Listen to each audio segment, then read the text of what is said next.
Selamat malam, kembali dalam program Top 2 iNews, saya Rizka Indah hadir kembali di hadapan Anda. Pemirsa, kasus yang menimpa guru spiritual artis AA Gatot Brajamusti masih menjadi perbincangan hangat di tengah masyarakat. Namun tidak ada yang mengetahui secara pasti atau belum ada yang mengetahui secara pasti seperti apa sebenarnya sepak terjang dari sang guru spiritual ini dan juga siapa sebenarnya AA Gatot Brajamusti. Apakah memang sosok tersohor yang cukup terkenal di daerahnya? Kami akan coba hadirkan perbincangannya ke hadapan Anda pada malam hari ini dalam program Talk to iNews dengan narasumber yang sudah hadir tentu saja di studio Talk to iNews. Seperti biasa pemirsa, sebelum kami hadirkan perbincangannya ke hadapan Anda, Lembah Hitam AA Gatot, kami akan hadirkan terlebih dahulu rangkaian informasi seputar peristiwa yang terjadi sepanjang hari ini. Kami akan awali informasi seputar Pilkada DKI Jakarta, pemirsa, bahwa mantan Menko Maritim Rizal Ramli saat ini tengah mendapatkan sambutan positif dengan adanya dukungan yang disampaikan atau yang diberikan oleh Partai Amanat Nasional sebagai orang nomor 1 di DKI Jakarta. Selengkapnya kami hadirkan informasinya untuk Anda.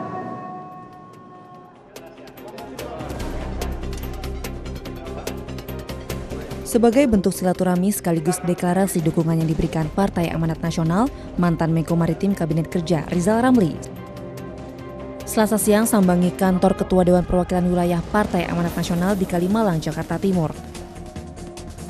Dukungan yang diberikan partai berlogo bintang ini disambut antusias oleh Rizal Ramli karena dianggap dapat membantu misi dan visinya untuk maju sebagai orang nomor 1 di DKI Jakarta.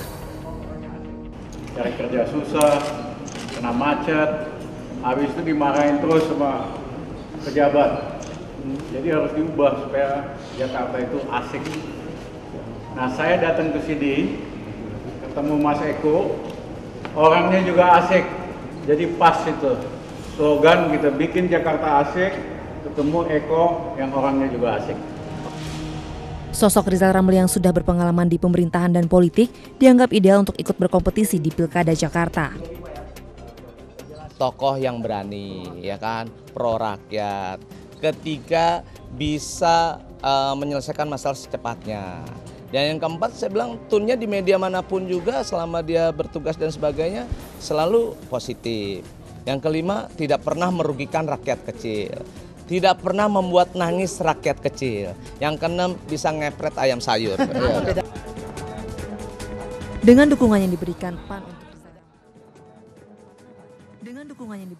Hasil diskusi dengan pemerintah Filipina, Presiden Joko Widodo menegaskan bahwa terpidana kasus narkoba Mary Jane kini sudah mendapatkan pengesahan untuk bisa dilakukan eksekusi mati.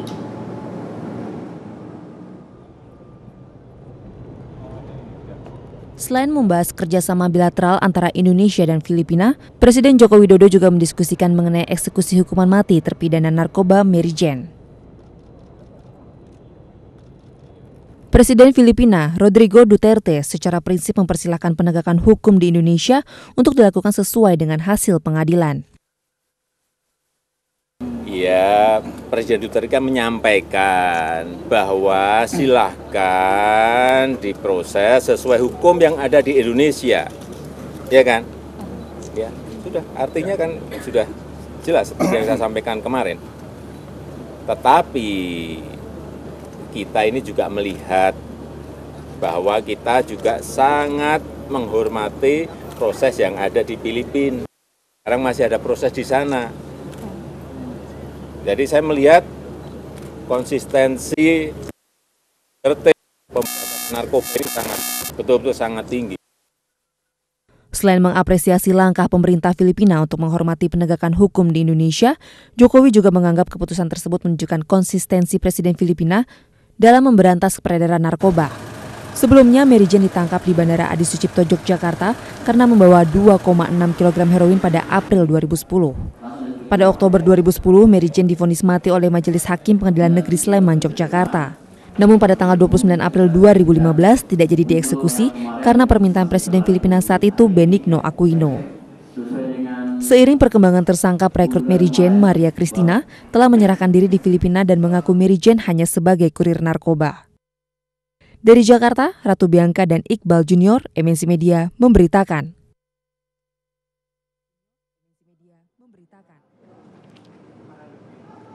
Kita ke informasi selanjutnya, pemirsa. Polda Metro Jaya hari ini menggelar pra-rekonstruksi kasus penyanderaan dan perampokan yang menimpa mantan pejabat PT Exxon Mobil Indonesia yang berada di kawasan Pondok Indah, Jakarta Selatan. Dalam pra-rekonstruksi tersebut dilakukan di 4 tempat yang berbeda untuk mendapatkan kesesuaian antara keterangan yang diberikan oleh pelaku dengan fakta yang sebenarnya.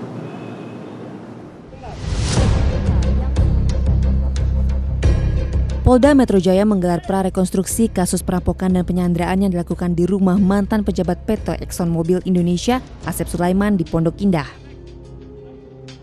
Sebanyak 66 lebih adegan diperagakan dalam pra-rekonstruksi di 4 tempat yang berbeda, yaitu di Rumah Sakit Kodir Karawaci Tangerang, Hotel Asri Ciputat, RSPI, dan rumah korban di Pondok Indah.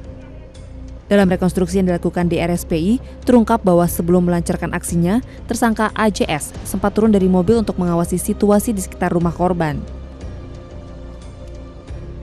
Amiruddin alias sama si SU diturunkan di halte untuk mengawasi lingkungan sekitar, kemudian AJS dengan si S masuk ke rumah Pak Asep.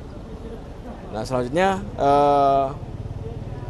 rekonstruksi kali ini juga di TKP yang terakhir, kita harapkan kita bisa menemukan satu lagi senjata api yang masih diduga masih disembunyikan oleh pelaku di kediaman. Dalam rekonstruksi ini, pihak korban tidak hadir, namun kelima tersangka hadir untuk memperagakan seluruh adegan yang dilakukan. Dari Jakarta, Irfan Tanjung, Randi Aditya, MNC Media memberitakan.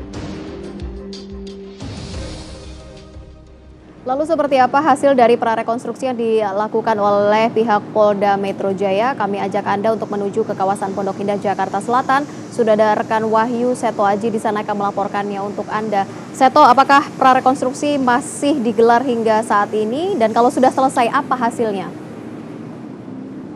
Ya, baik Rizka, bahwa prarekonstruksi yang digelar oleh pihak kepolisian telah selesai dilaksanakan tepat pada pukul 17.30 waktu Indonesia Barat tadi. Dan berdasarkan hasil rekonstruksi, maka pihak kepolisian yakin bahwa motif yang dilakukan 5 pelaku tersebut adalah murni perampokan yang berujung dengan penyanderaan dari pemilik rumah, yakni AS, yakni mantan petinggi dari Exxon Mobil. Sementara itu, dalam prarekonstruksi ini dilakukan untuk mencocokkan keterangan pelaku yang ada di berita acara pemeriksaan berdasarkan dengan keterangan saksi dan juga alat bukti yang digunakan, barang bukti yang digunakan oleh pelaku dalam melakukan perampokan yang dilakukan pada Sabtu 3 September lalu. Selain itu juga fakta baru yang ditemukan bahwa terdapat 2 pucuk senjata api yang dilakukan oleh pelaku AJS, namun 1 senjata api ini belum ditemukan oleh pihak kepolisian, dan berdasarkan rencananya pada Kamis mendatang bahwa pihak kepolisian akan kembali melacak keberadaan senjata api melalui bantuan dari tim Gegana Polri.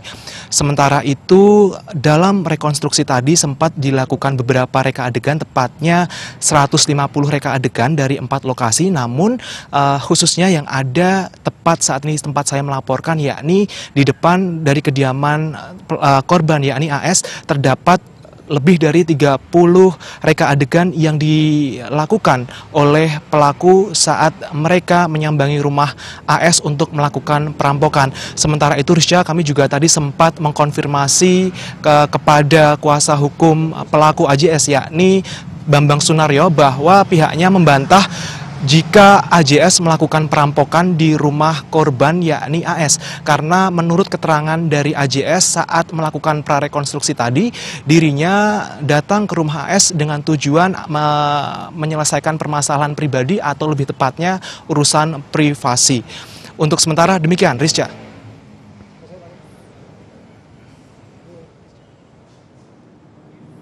Ya, baik, Wahyu Seto Aji, pemirsa, melaporkan langsung dari Pondok Indah, Jakarta Selatan. Terima kasih Seto, selamat bertugas kembali. Dan pemirsa, kita beralih ke informasi lain, yaitu terkait dengan info haji 2016. 2 jamaah haji asal kota Kendari, Sulawesi Tenggara yang tergabung dalam kloter 19 UPG dilaporkan hilang. Keduanya terpisah dari rombongan saat perjalanan dari Mekah menuju Mina sejak 3 hari lalu dan hingga saat ini belum ditemukan atau belum juga kembali. Kedua jamaah haji yang hilang ini adalah Suryadi bin Muhammad Jafar 30 tahun dan Wijayanto bin Krono Sosmito 55 tahun. Keduanya diketahui terpisah sejak 3 hari lalu dan hingga kini masih dinyatakan hilang. Pencarian masih terus dilakukan oleh Ketua Rombongan Kloter 19 bersama beberapa panitia lain dengan meminta bantuan kepada panitia haji dari Arab Saudi. Kedua jamaah haji ini meninggalkan rombongan pada saat perjalanan dari Mekah menuju kota Mina, padahal sebenarnya panitia sudah memberitahukan sebelumnya agar semua jamaah haji tidak memisahkan diri dari rombongan. Menurut Kepala Kantor Agama Kota Kendari, Mustari, 2 jamaah haji ini sengaja memisahkan diri dengan alasan yang tidak jelas. Bahkan keduanya telah mempersiapkan surat wasiat yang diberikan kepada ketua rombongan. Dan jika kedua jamaah haji ini tidak juga ditemukan hingga saat jadwal kepulangan tiba, maka akan ditinggalkan.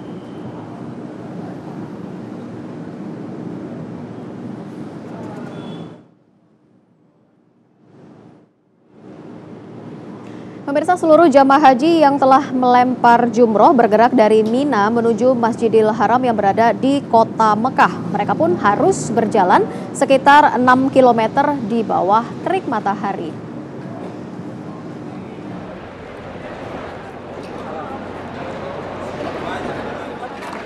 Jamaah dari seluruh Indonesia yang bergerak dari Mina setelah melempar jumroh di hari pertama menuju Masjidil Haram yang berada di pusat kota Mekah. Untuk melakukan syai dan tawaf pun demi menyempurnakan ibadah haji mereka. Jutaan jamaah ini termasuk jamaah haji asal Indonesia yang juga melakukan syai dan tawaf ataupun beristirahat di pemondokan. Di bawah sinar matahari dengan suhu yang mencapai 45 derajat Celcius, para jamaah ini pun harus berjalan sejauh 5 hingga 6 kilometer.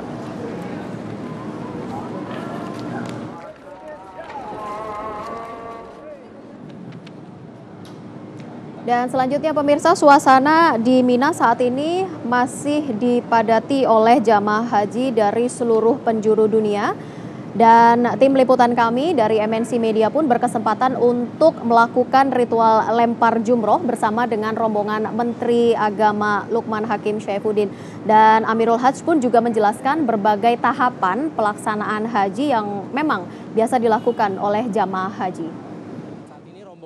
Amirul Hajj sedang berada di salah satu terowongan Mina dan di sebelah saya sudah ada pimpinan Amirul Hajj sekaligus menjabat Menteri Agama Bapak Lukman Hakim. Pak Lukman, bagaimana penyelenggaraan haji tahun 2016 ini? Ya, alhamdulillah sejauh ini prosesi tahapan demi tahapan haji itu berlangsung dengan lancar. Hari ini adalah hari di mana untuk pertama kalinya jamaah haji Indonesia dan seluruh jamaah haji dunia itu menunaikan melontar jumroh.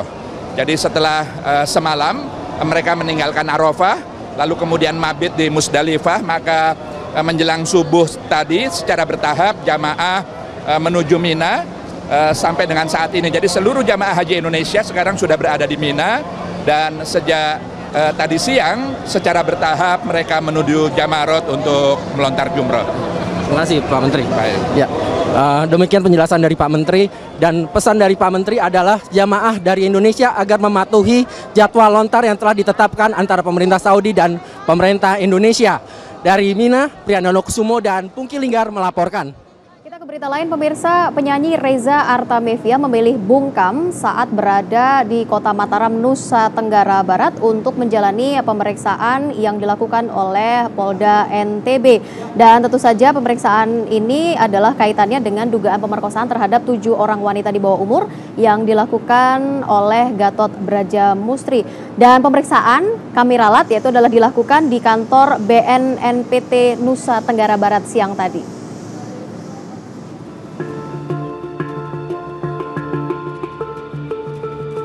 Reza Artamevia datang ke kantor BNNP NTB didampingi adik dan kuasa hukumnya siang tadi saat media hendak mengkonfirmasi terkait dugaan pemerkosaan terhadap 7 wanita yang dilakukan oleh Gatot Bradjamustri. Reza enggan berkomentar dan langsung menuju ruang rehabilitasi. Kepala Bidang Rehabilitasi BNNP NTB, Dr. Yoli Dahlia mengaku pihaknya belum mendapatkan hasil tes rambut yang dilakukan oleh BNN Pusat sehingga belum bisa memastikan hasil tes rambut tersebut. belum, karena kemarin saya nggak ada di tempat ya. Sepertinya belum diantar ya. Katanya hari Sabtu ya? Oh mungkin juga, saya belum ketemu soalnya ya. Tapi sudah diambil sampel rambutnya ya. Tapi pengirimannya saya belum tahu pengirimannya kapan. Saya belum ketemu dengan orang teman di kantor. Selain Reza Artamevia, Richard dan Yuti pun memilih bungkam tanpa mengeluarkan komentar apapun. Mereka langsung meninggalkan kantor BNNP NTB. Dari Kota Mataram, M. Awaludin memberitakan. Kami hadirkan perbincangannya sesaat lagi, pemirsa. Lembah Hitam A.A. Gatot, tetaplah bersama kami di Talk to iNews.